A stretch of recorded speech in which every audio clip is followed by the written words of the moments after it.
आपको हर फिल्म के running title में इस पूरे देश का रिप्रेजेंटेटिव मिल जाएगा। ये एक मिनी इंडिया, मिनी भारत है। हम मिसाल देते हैं तो हमसे कोई सीखे, हमें सिखाए नहीं, हमें मालूम है कैसे रहना है। लेकिन दुख की बात क्या होती है कि इसी प्रदेश के संजय लीले, अतुल मोने, हेमंत जोशी, ये 3 लोग डोंबिवली के रहने वाले थे। इनका एक पाप था कि जिंदगी में थोड़ा सा चैन खुशियों की घड़ियां ढूंढ रहे थे। ऐसा नहीं करना चाहिए था शायद। और यही ढूंढते हुए वो पहलगाम गए और पहलगाम में उन्हें बेरहमी से शूट कर दिया गया। ये बात हमें भूलनी नहीं चाहिए। ये मामूली बात नहीं। ये मुंबई पे अरे जो नजर है दुश्मनों की, हमारा बुरा चाहने वालों की। मैं गया था, लाहौर में एक लिटरेरी फेस्टिवल था और वहां पर एक 3,000 आदमी हॉल में थे। ये आपको मिल जाएगा, वीडियो है उस पर यूट्यूब पे। तो सवाल कर रहे थे, मैं जवाब दे रहा था। अच्छे ही सवाल कर रहे थे, प्यारे, अच्छी मोहब्बत की बात कर रहे हैं। लेकिन आप जब बादाम खाते हैं तो एक कड़वा बादाम जरूर आ जाता है मुंह में। तो एक मैडम खड़ी हुई और उन्होंने मुझसे कहा कि देखिए, आप लोग इंडियन पता नहीं हमारे बारे में क्या समझते हैं। आप आए हैं, ये आपका दूसरा दिन है, हमने आप पे बम फेंक दिया, गोली मार दी आपको। हम तो क्या लिखिए आपसे बाहें खोल के मिल रहे हैं। हम तो हमेशा मिलते हैं, आप लोग को पता नहीं क्या प्रॉब्लम है, आप हमें क्या समझते हैं कि हम टेररिस्ट हैं, हम ये हैं। तो मैंने कहा मैडम वो है, जरूर देखिएगा, ऐसे यूट्यूब पे है। ये इस बात का जवाब मैं तकल्लुफ से नहीं दूंगा, मैं खुल के बात करूंगा। मैं मुंबई का रहने वाला हूं। मैंने अपने शहर को जलते देखा है। तो वो जो आए थे जलाने, वो स्वीडन या इजिप्ट से तो नहीं आए थे।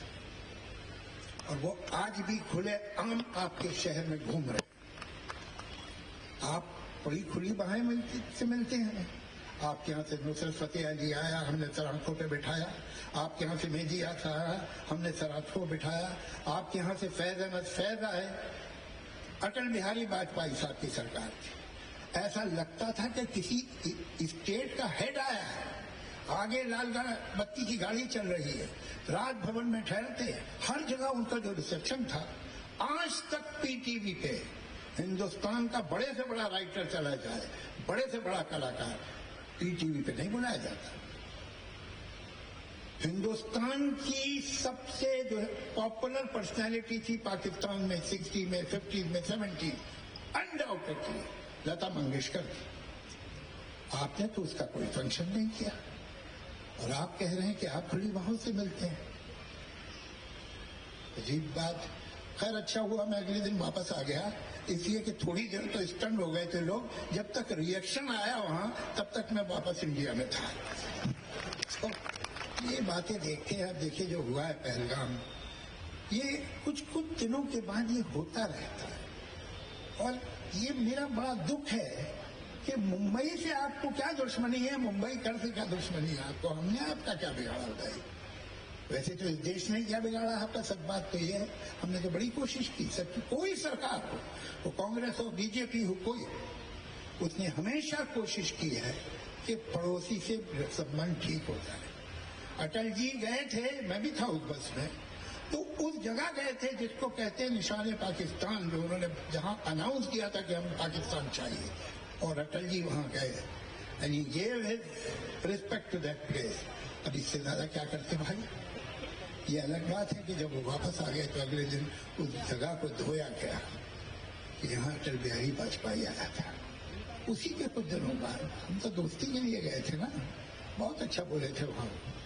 करगिल हुआ, करगिल इन्होंने नहीं किया था, इनकी फौज ने नहीं किया। हमने देखे हैं वो पेपर देखे हैं, हमने वो डायरी देखी। मैं गया हूं करगिल, जहां डिटेल्स हैं हर चीज की। ये इन्हीं की फौज थी, इनकी रेजिमेंट थी। ये 48 में भी जब आए थे तब भी ये नहीं आए थे, वो तो ट्राइबल घुस गए थे।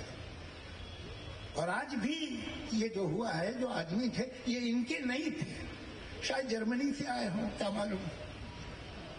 ये वो लोग हैं, मैं आपको बताऊं करगिल का किस्सा क्यों मुझे मालूम है कि मैं 1 साल बाद वापस गया था।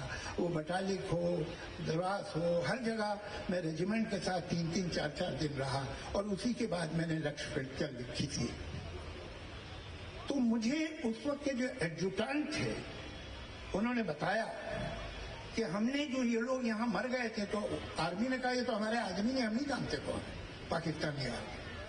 तो इन्होंने मौलवी बुलाया फौज में और कहा कि प्रॉपर तरीके से जैसे एक मुसलमान को बेरी करते हैं वैसे करिए, पूरी इज्जत के साथ। और वो एल्बम उन चेहरों की लेके गए एडजुटेंट, जब मुलाकात हुई पाकिस्तानी एडजुटेंट से अक्रॉस नो मैन लैंड पे, तो उसने लेने से इनकार कर दिया। कहा कि भाई ये मैं ले लूंगा तो फिर मैं उन कर रहा हूँ कि हमारे आदमी थे, मैं नहीं लूंगा। मीटिंग खत्म हो गई। फिर वो अलग से आए एडजुटेंट साहब, उनका यार वो मुझे दे दो एल्बम, उस घर वालों को उनसे खबर कर दूंगा। तुम जब अपने सिपाही को ही नहीं ऊन कर सकते हो भाई, तो तुम किसे ऊन करो? जो तुम्हारे लिए गलती से जान दे रहा है, तुम कहते हो ये हमारा नहीं, जब वो मर गया। तो ऐसे लोगों से क्या बात की जाए, आप ही बताइए। बड़ा दुख है। लेकिन जहां इतनी बातें की, मैं एक और बात बताऊं, तो बहुत जरूरी है सबको सुनना। पाकिस्तान का प्रोपेगेंडा, पाकिस्तान का एस्टेब्लिशमेंट, पाकिस्तान का मुल्ला, पाकिस्तान की फौज क्या कहते हैं कश्मीर के बारे में? कि ये जो सारे कश्मीरी हैं दिल से पाकिस्तानी हैं, ये तो साहब हिंदुस्तान ने उन पर कब्जा किया हुआ है। झूठ झूठ। सच ये है कि 48 में जब इन्होंने हमला किया था तो 3 दिन तो लोकल कश्मीरियों ने उन्हें रोका था, हमारी फौज तो 3 दिन बाद पहुंची थी। सच तो ये है कि वो हिंदुस्तान के बिना रह ही नहीं सकते।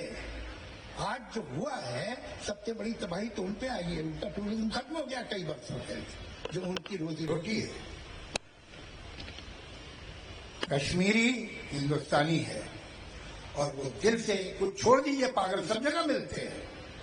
90%, 95%, 99% कश्मीरी हिंदुस्तान का वफादार है। और वो लोग जो मसूरी में या किसी कश्मीरी स्टूडेंट को किसी यूनिवर्सिटी में मारते हैं, उनको मालूम होना चाहिए कि वो पाकिस्तान की फौज से अग्री कर रहे हैं। अगर इसको आप पाकिस्तानी समझ रहे हैं, जो मसूरी में नौकरी कर रहा है या साउथ के किसी यूनिवर्सिटी में पढ़ता है, तो यही तो कहता है पाकिस्तानी मुल्ला, यही तो कहता है पाकिस्तानी फौज और उसका प्रोपेगेंडा। आप उसे कंफर्म कर रहे हैं, उसे क्लब कर रहे हैं उनके साथ। ये गलती नहीं होनी चाहिए। जितने कश्मीरी हिंदुस्तान के किसी भी हिस्से में, हमारे यहाँ भी, उनको पूरा प्रोटेक्शन दीजिए। उनसे कहिए तुम हमारे भाई हो, कोई तुम्हारा बाल बिका नहीं करेगा, तुम कश्मीरी हो, तुम हिंदुस्तानी हो। हम उनको पाकिस्तानी क्यों समझे भाई? यही तो वो कहते हैं, तो हम उन्हें कंफर्म करें। इससे बड़ी गलती कोई होगी नहीं, ये लादा नहीं है। मैं रिक्वेस्ट करता हूं सरकार से, दिल्ली की सरकार, कि ये बहुत बार हो गया है, एक बार नहीं हुआ। ये आप देखिए इतिहास, तो पिछले 75 बरस में हर 2-3 साल बाद ऐसा एक हंगामा होता है। अब आप स्टेप लीजिए, ये सरहद पे कुछ फुलझड़ियां छोड़ने से काम नहीं चलेगा। अब कोई सॉलिड स्टेप लीजिए। आप ऐसा कर दीजिए कि वो जो पागल वहां का आर्मी चीफ है, उसकी स्पीच सुनिएगा। वो एक समझदार आदमी नहीं दे सकता कि किस तरह का आदमी है। वो कहता है सही बात है, हिंदू अलग होते हैं, वो अलग कौम है, मुसलमान अलग कौम है। अरे इसको ये भी नहीं ख्याल कि उसके मुल्क में भी कुछ हिंदू रहते हैं, तो उनकी कोई इज्जत नहीं करता। उनकी भावना की, उनके इमोशन की, उनकी फीलिंग्स की, उनके स्टेटस की कोई इज्जत नहीं तुझे। किस तरह का आदमी है भाई तू तो पागल लगता है। इन लोगों को ऐसा जवाब मिलना चाहिए, छोटी मोटी बातें सुनने वाले नहीं है, कि इन्हें याद रहे। अभी तक इन्हें याद नहीं हुआ है, तो ये क्या होगा, ये तो अजीत पवार साहब बता सकेंगे, प्रफुल्ल भाई बता सकेंगे, भुजबल साहब, मैं तो जानता नहीं इतना राजनीति को। लेकिन मैं इतना जानता हूं कि अब वक्त आ गया है कि एक आर और पार की बात हो जाए। धन्यवाद।